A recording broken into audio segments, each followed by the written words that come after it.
How's it going, everybody? John MacLennan here, and in today's video I'm going to teach you how to play Memories by Maroon 5 on guitar. Now in this guitar lesson I'm going to show you a version where we use a capo on the 4th fret. It's going to be an easy acoustic version that's fingerstyle, so we're not going to use a pick, we're just going to use our fingers to pinch the strings. We're also going to add in a backbeat slap. Now you can play the same thing with a guitar pick if you want to play hybrid picking or strum it. That's totally cool as well. But today's video is going to focus on a finger picking accompaniment version. Don't forget to hit the thumbs up button, and if you're new here, make sure to subscribe. I post brand new lessons just like this every single day on the channel. All right, with that said, let's dive into today's lesson.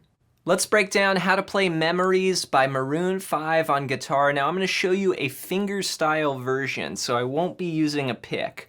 I'll just be using my fingers, and I've got a capo placed on the 4th fret. So you're going to want to put your capo down on the 4th fret, and then we're going to learn this 4-bar chord progression that sounds like this.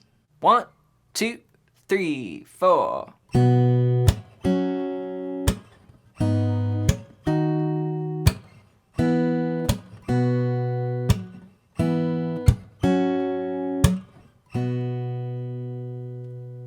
So I'm using just a couple basic chords here and one bar chord, and I'm going to show you a substitute for that bar chord as well to make it easier. But let's start with the first chord. I'm playing a G shape. Now because I'm playing fingerstyle with my fingers here with my finger picking hand, I can just pinch certain notes. So I don't really need to plant down my full G like this. If you're going to strum it, you might want to do that. But for this lesson here, I'm going to play my 2nd finger on the 3rd fret of the low E, and then my 3rd finger on the 3rd fret of the B string. And with my finger picking hand, I'm going to do a couple things. My index and my middle finger are going to be assigned strings. So my index is going to play the G string, and then my middle finger is going to play the B string. And they're going to pinch those together like this. And then my thumb is going to be my bass player. So the thumb is going to play what I call the root notes of each chord. So the thumb's going to go on this G for that first chord. And then what we're going to do, so we just really need 2 fingers, and then 2 fingers with the fretting hand, and then 3 fingers with our finger picking hand. And I'm going to keep that consistent with the finger picking hand. Just use 3 fingers. Then I'm going to go to a D chord, and the thumb is going to move from the low E down to the D string. And then again, index and middle are here, and here's my D shape. Now I don't need to play all the strings. I can just play a real easy version. 2nd fret and 3rd fret there. So I'm going to go. So 1 and 2 and 3 and 4 and I'm just pinching with the finger picking hand. So that's the basic groove there, and we're also going to add in something called a backbeat here. And I just do this little slap, you know, my hand drops on the strings, and we're going to hit that on beats 2 and 4 like a snare drum like this. 1 and 2 and 3 and 4 and I'm resting with my fretting hand in between, so I get a rested chord and then just the backbeat. And that's going to be my groove for the song. So G to D, then we're going to go E minor, B minor.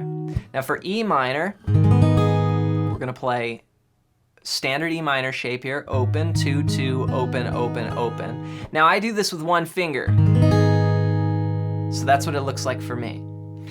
And then we're going to go to B minor, which is a bar chord here, 2, 4, 4, 3, 2. Now again, I don't really need to hold down all those notes. I could just kind of relax my hand, and I'm going to get the A string, the G string, and the B string. Because my index and middle, again, thinking that they're assigned to these 2 strings, and then my thumb becomes the bass player, so the thumb's going to move from for E minor to B. And with the slap in between, So all together. Then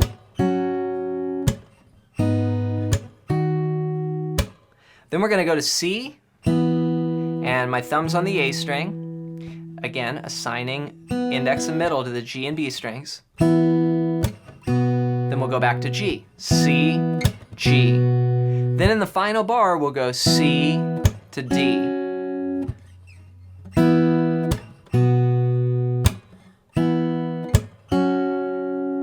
And again, keep in mind that your thumb has to go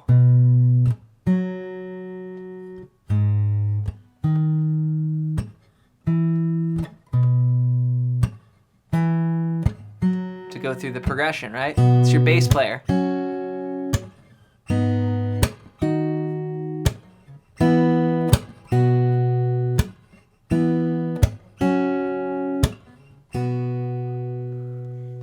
So that's our 4-bar progression, and with the backbeat strum all together it sounds like this. 3 and 4 and...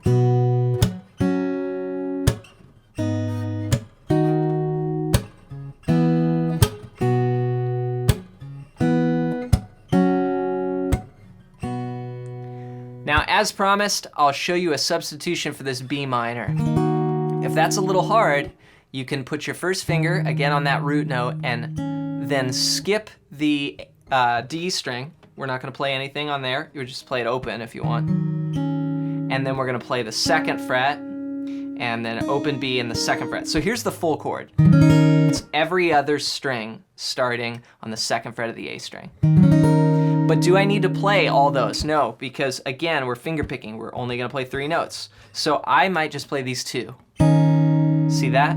That's an easy substitution. So you go E minor, B minor, then C, G. So that's a little easier than going, but I think it sounds better if you can work towards it to get the full B minor.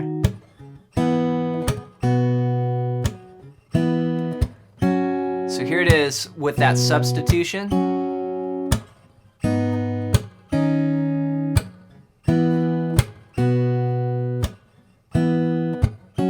And then the full B minor.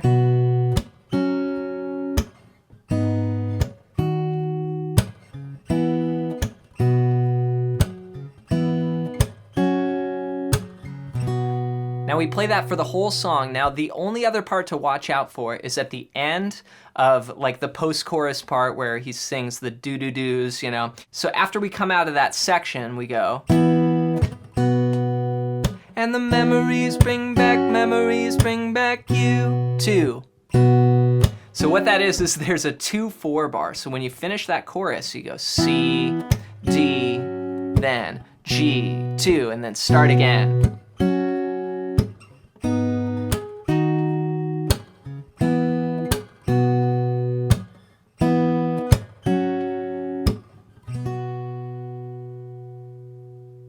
So just to review, we've got that 4-bar progression that repeats for the entire song with the exception of that 2-4 bar, 2-4 time signature, where you just stay on the G for 2 beats.